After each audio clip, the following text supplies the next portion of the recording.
Briggs and his golden retriever buddy had a routine. Every morning, like clockwork, they'd walk the same path around their quiet suburban neighborhood. It was a comfortable, predictable life, one that Briggs had carefully built for himself over the past few years. But one crisp autumn morning, the routine shattered. They were walking past the old Miller property, a sprawling, overgrown field that had been empty for as long as anyone could remember, when Buddy suddenly stopped. He planted his paws firmly on the sidewalk, his ears perked, and stared intently into the sea of tall, swaying grass. "Come on, Bud," Briggs urged, giving the leash a gentle tug. There's nothing out there, but Buddy didn't budge. He just stood there, a golden statue, his gaze fixed on a particular spot deep within the field. Briggs sighed. This was new. Buddy was usually the one pulling him along, eager to chase squirrels and sniff every single mailbox. Briggs followed Buddy's line of sight, but all he saw was an endless expanse of weeds and wildflowers. He tried pulling again, a little harder this time. "Let's go, boy, we've got places to be." Still nothing. Buddy let out a low, soft whine, a sound Briggs had never heard before. It wasn't a sound of excitement or fear, but something else. Something that sounded almost like longing. This strange behavior continued for the rest of the week. Every single morning, in the exact same spot, Buddy would stop and stare into the empty field. Briggs tried everything. He tried different routes, but Buddy would pull him back towards the Miller property. He tried offering him his favorite treats, but the dog ignored them, his focus unwavering. Briggs started to get a little unnerved. He knew that place held a heavy history, a past he had deliberately pushed away and tried to forget. The Miller house had burned down years ago, taking with it a family he once knew.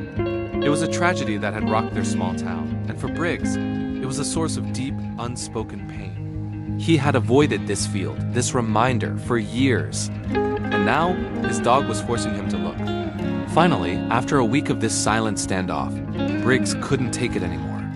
The curiosity, mixed with a growing sense of unease, was overwhelming. "All right, you win," he said to Buddy one morning, his voice a mixture of frustration and resignation. "What is it?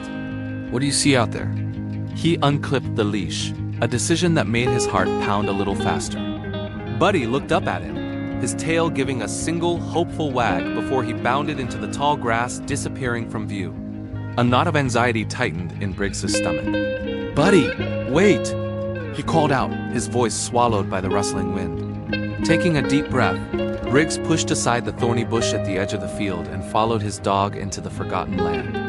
The grass was much taller than it looked from the sidewalk, reaching up to his chest in some places. Twigs and thorns snagged at his jeans as he pushed his way through, calling Buddy's name. He could hear the dog moving ahead of him, the rustling sounds guiding him forward.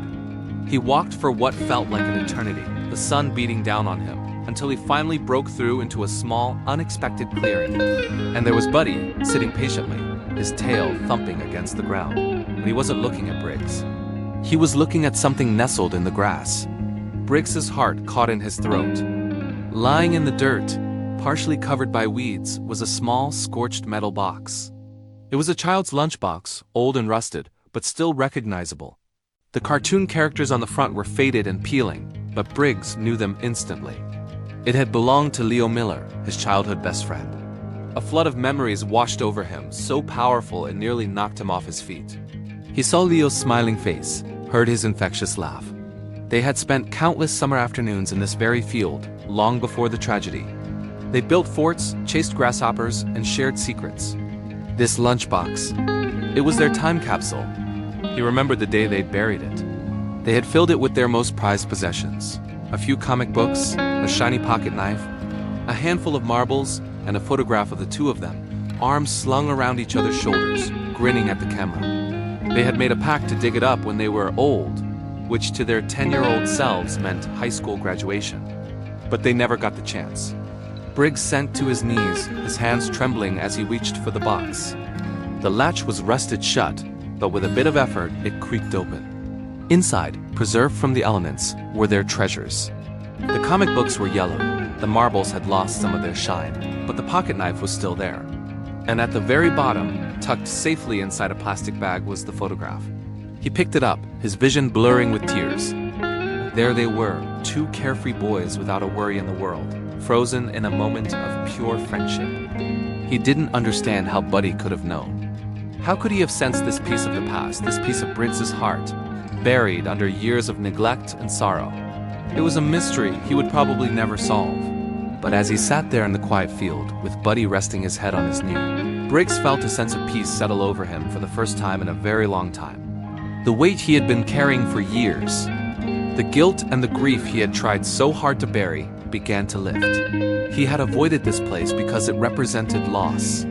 But Buddy had led him back to show him that it also held love and friendship and memories that deserved to be cherished, not forgotten. He realized that running from the past didn't make it disappear, it only gave it more power. By facing it, by unearthing this small, rusty box, he was finally able to start healing. He had been so focused on the tragic end that he had forgotten all the beautiful beginnings that came before it. Leo was gone, but their friendship wasn't. It was right here, in his hands and in his heart. Briggs sat there for a long time, sharing the moment with his incredible dog.